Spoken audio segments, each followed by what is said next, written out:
세 번째 주제는 전담기구 구성과 사안조사 방법에 대한 내용입니다. 학교마다 학교폭력 전담기구를 구성하게 되어 있습니다.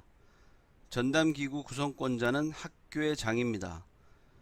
구성원은 교감, 전문 상담교사, 보건교사 및 책임교사, 학부모 등으로 이루어져 있습니다. 이때 중요한 부분은 학부모가 반드시 구성원의 3분의 1 이상 되어야 한다는 점입니다.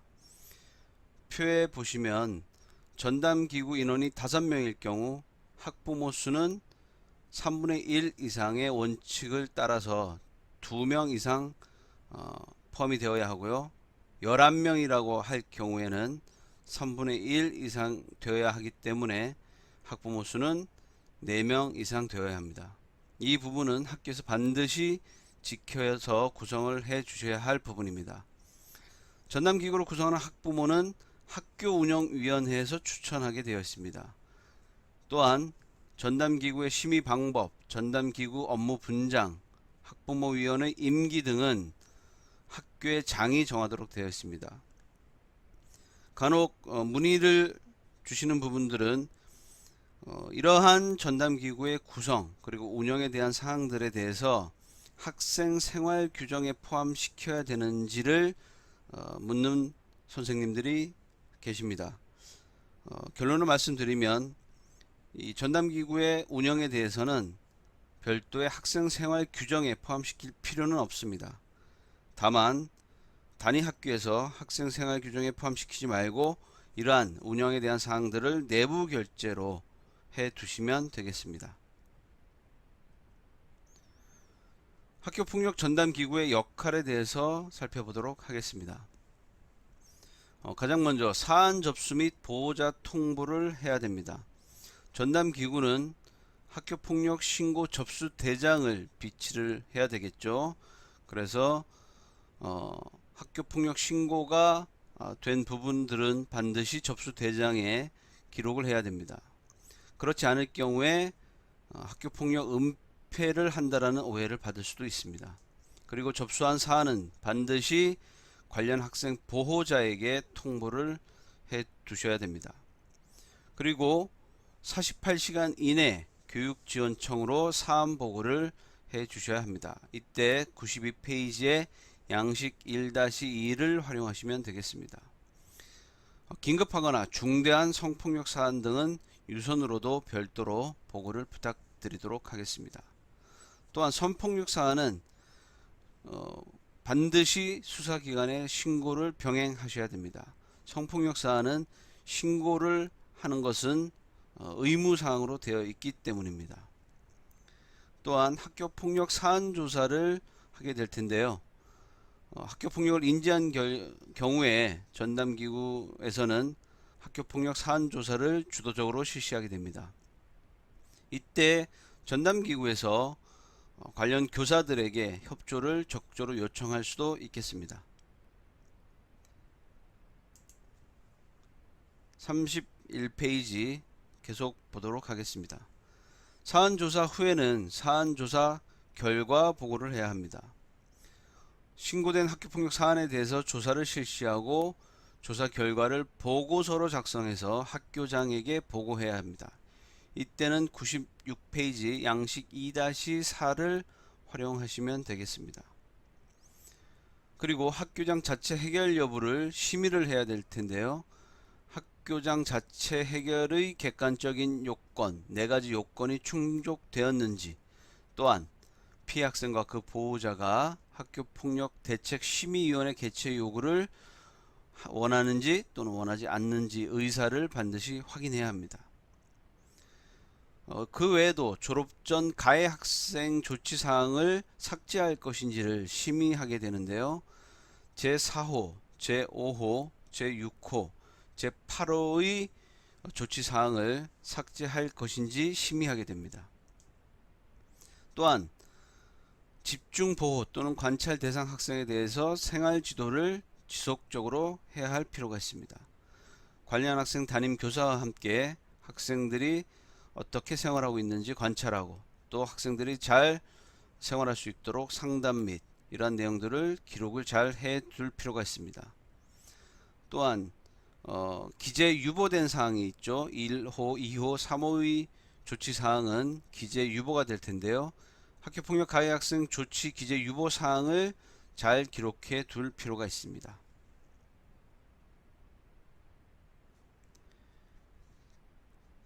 사안 처리 가이드북 32페이지를 보시도록 하겠습니다. 사안의 발생, 조사, 보고 진행 과정이 표로 잘 나와 있는데요. 먼저 학교 폭력 사안이 발생했는지를 면밀하게 잘 살펴보고 또 신고를 접수해야 되겠습니다. 신고 접수된 사안은 학교 폭력 신고 대장에 반드시 기록을 하고 학교장에게 보고를 합니다. 또한 담임교사에게 통보하고 교육지원청에 48시간 이내에 보고하도록 되어 있습니다. 또 신고 접수된 사안을 관련 학생 및 그 보호자에게도 반드시 통보해야 합니다. 필요한 경우에는 긴급 조치를 포함한 즉시 조치를 해야 될 필요가 있습니다. 가장 중요한 것은 관련 학생의 안전 조치가 되겠습니다. 피해 학생일 경우에는 보건실에서 응급처치를 한다든가 119 신고 또는 병의원의 진료를 요청할 수가 있습니다. 가해 학생에 대해서도 격리 또 심리적 안정 등의 조치를 1차적으로 취할 필요가 있습니다. 피해 학생 및 신고 고발한 학생이 가해 학생으로부터 보복 행위를 당하지 않도록 조치하는 것도 중요합니다. 또한 성폭력 사안인 경우에는 반드시 수사기관에 신고를 해 주시기 바랍니다. 사안 처리 초기에 긴급한 필요가 있을 경우에는 학교장에 의해서 긴급 조치를 실시할 수도 있습니다. 사안 조사 시에는 피해 및 가해 사실 여부 확인을 위해서 구체적인 사안 조사를 실시할 필요가 있습니다. 또 필요한 경우에 보호자 면담을 통해서 요구사항을 파악하고 사안과 관련하여 조사된 내용을 관련 학생의 보호자가 충분히 이해할 수 있도록 안내해야 합니다. 이러한 과정들이 매우 중요한 것이 이런 초기 대응 또 초기 보호자와의 면담 이런 부분들을 원활하게 처리한다면 학교 폭력이 쉽게 해결되는 경우가 많이 있습니다. 또한 조사한 결과를 바탕으로 육하 원칙에 따라서 사안조사 보고서를 작성해야 합니다.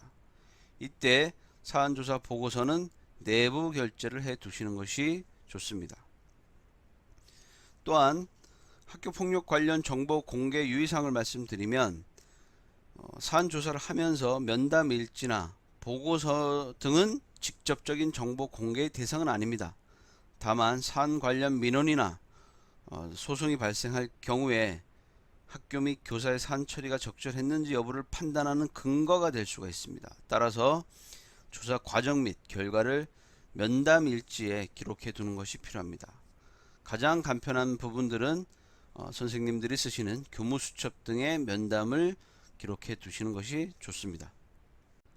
사안조사 보고서 작성 후에 자체 해결 요건이 충족되는지 또는 충족되지 않는지를 심의해야 합니다. 이때 자체 해결 요건이 충족이 된다면 피해 학생 및 그 보호자의 서면 확인을 받고 학교장 자체 해결을 할 수가 있습니다. 하지만 학교장 자체 해결 요건이 충족되지 않았을 경우에는 심의위원회 개최를 요청해야 합니다. 또한 전담기구 심의 결과 자체 해결 요건에 모두 해당하더라도 피해 학생 및 그 보호자가 심의위원회 개최를 요구하는 경우에는 반드시 심의위원회 개최를 교육지원청에 요청해야 합니다. 또한 이러한 사안 처리 전 과정에서 필요한 경우에는 관계 회복 프로그램을 운영할 수도 있습니다. 추가로 한 가지 더 말씀드리면 학교 폭력 사안에 대해서 조사 결과 학교 폭력이 아닌 경우에는 종결 처리를 할 수도 있습니다. 하지만 이러한 경우에도 학부모, 피해 관련 학부모가 심의위원회 개최를 요청할 경우에는 반드시 심의위원회를 개최해서 처리해야 합니다. 심의위원회에서는 학교 폭력 아님으로 결정할 경우 조치 없음으로 처리할 수도 있습니다. 지금까지 제3회 전담기구 구성과 사안조사 방법에 대해서 말씀드렸습니다. 감사합니다.